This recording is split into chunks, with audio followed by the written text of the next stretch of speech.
Buenos días o buenas tardes tengan todos en dependencia de donde se encuentren. Mi nombre es Kiover Sánchez Álvarez, especialista principal del Grupo de Planeamiento Urbano y Gestión del Plan Maestro en La Habana Vieja. Resulta que este recinto, la Bahía de La Habana, ha sido el motor impulsor de la economía de la capital en los últimos 500 años, lugar de génesis de esta ciudad, y recientemente, por condiciones naturales, porque la bahía tiene un calado muy condiciones geográficas, se ha decidido trasladar la actividad comercial y portuaria a un nuevo puerto, un gran puerto de aguas profundas, que sería el puerto de logística del Mariel. Con lo cual, un grupo de instalaciones, de infraestructura portuaria, de industria, de alguna manera están siendo mudadas y están quedando vacías, subutilizadas y disponibles para establecer nuevos usos.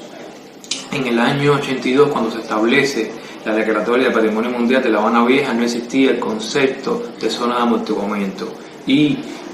recientemente, con la actualización de los expedientes en el 2014, la Comisión Nacional de Monumentos de Cuba estableció una zona alrededor del bien declarado Patrimonio Mundial, que es un perímetro que establece alrededor de la Bahía de La Habana,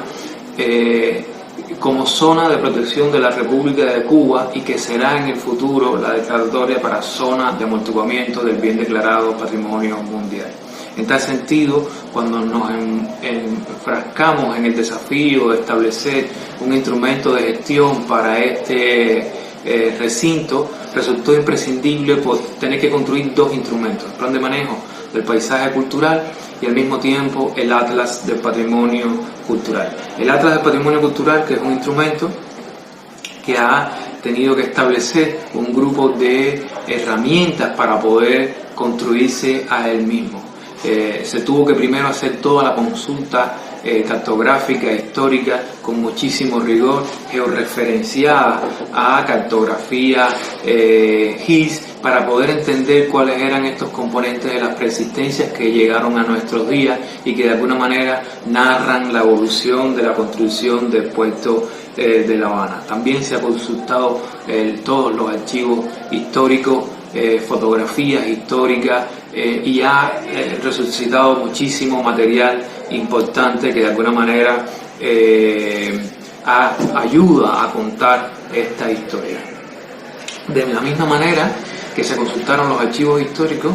fue necesario construir un archivo actual, hacer un registro fotográfico actual que permite hacer un corte contemporáneo en el espacio de la Bahía de La Habana. Se han elaborado, recuerden que como puerto, los puertos son zonas de frontera y zonas de difícil acceso. No había sido posible acceder a muchas de estas instalaciones. En este momento nosotros, con un grupo de permisos especiales, hemos podido acceder a muchísimas de ellas y hemos podido hacer más de 5.000 imágenes, que para poder gestionarlas hemos tenido que crear un grupo de aplicaciones para que diferentes especialistas puedan acceder a ellas. De la misma manera, y para que todas estas fotos estén georreferenciadas, hemos tenido que construir un sistema de información geográfico que antes no existía, preciso, moderno, actualizado, con un sistema de software abierto que permita de alguna manera poder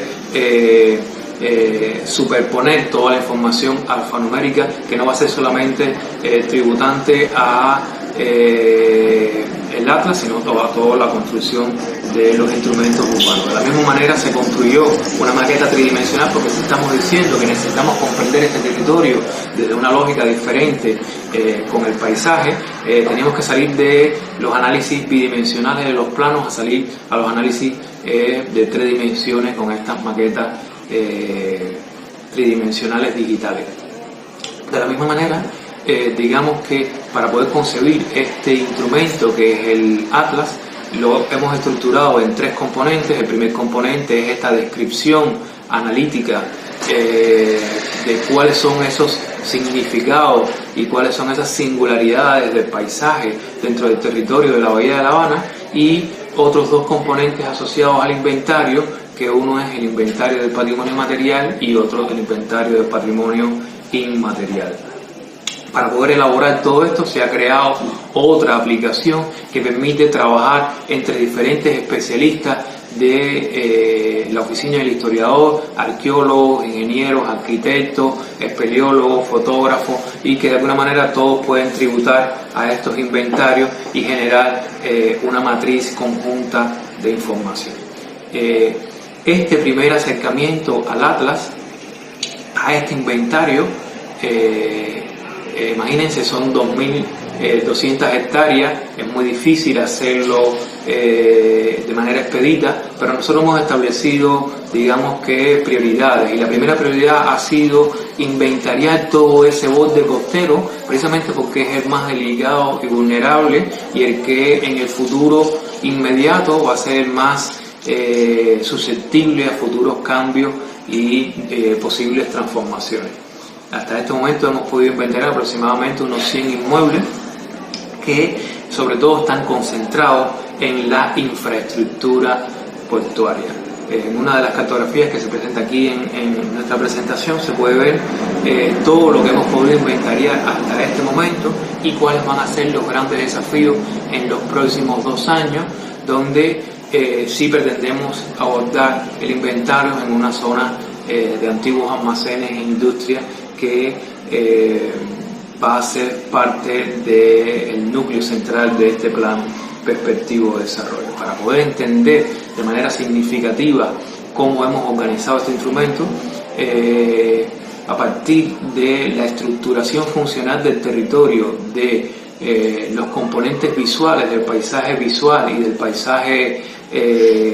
visual en movimiento y del paisaje visual de los espacios públicos, así como otro grupo de consultas públicas,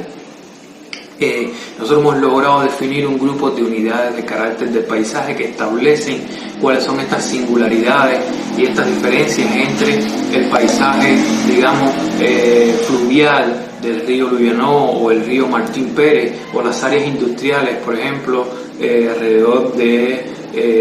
Guasabacoa, y las áreas de la industria alimentaria. Estas unidades de paisaje han permitido definir zonas para la gestión, zonas para la determinación de regulaciones específicas, y han podido determinar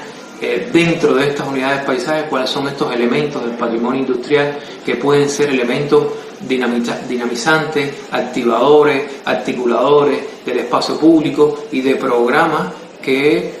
alojen nuevos equipamientos y nuevas actividades asociadas al conocimiento. Nosotros tenemos una bahía que está altamente contaminada y necesitamos activarla y no esperar a que esté completamente saneada sus recursos naturales, como puede ser el agua o algunos fragmentos de suelo. Para ello, muchos de estos elementos industriales que han quedado abandonados van a ser activados desde lógicas que permitan resignificarlo a partir de nuevas industrias, en este caso culturales y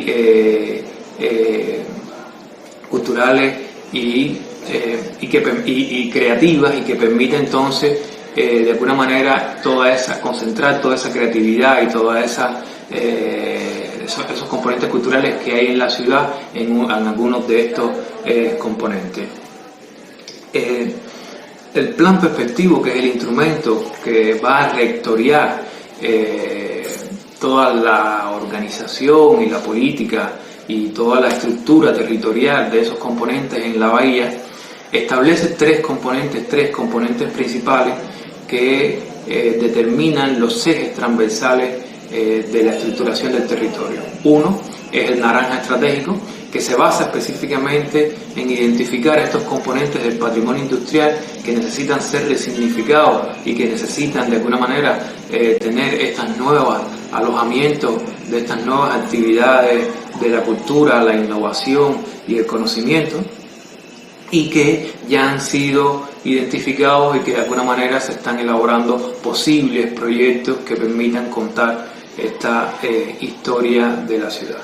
El segundo componente significativo es el azul estratégico, que no es más que un grupo de elementos asociados al agua, resignificando el agua como una plaza urbana, y que tiene que ser el componente conductor entre estos componentes del naranja estratégico, entre estos puntos del naranja estratégico, precisamente para conectar las diferentes riberas de la bahía de La Habana. Y el tercer elemento es el verde estratégico, entendiendo que tienen que quedar porciones de verde vacías y que tienen que ser estratégicas no solamente para que queden como verde embellecido, sino para permitir otro tipo de componentes de beneficio ecosistémico, y que van a estar sobre todo asociados a espacios públicos alrededor de estos componentes del naranja estratégico, dejando una articulación y una trama de componentes azules, verdes y naranjas, que van a ser, digamos, los principales componentes activadores en los próximos 5 años. Nosotros, este trabajo es un trabajo que está en proceso, es un trabajo que hemos estado desarrollando en los últimos 2 años y que continúa. Precisamente hemos estado terminando en estos meses el avance del plan perspectivo y lo estaremos sometiendo a consulta pública en los próximos 2 años para estarlo retroalimentando y terminando. Nos quería terminar con estas imágenes de algunos de los talleres que hemos estado desarrollando con expertos nacionales, expertos internacionales, sobre todo con la comunidad, y con esta imagen final donde se explica que este trabajo es un trabajo en equipo, un trabajo de un colectivo multidisciplinario, y que de alguna manera está abordándose ahora como un posible instrumento para organizar el plan perspectivo de desarrollo. Muchas gracias y espero atento a sus comentarios.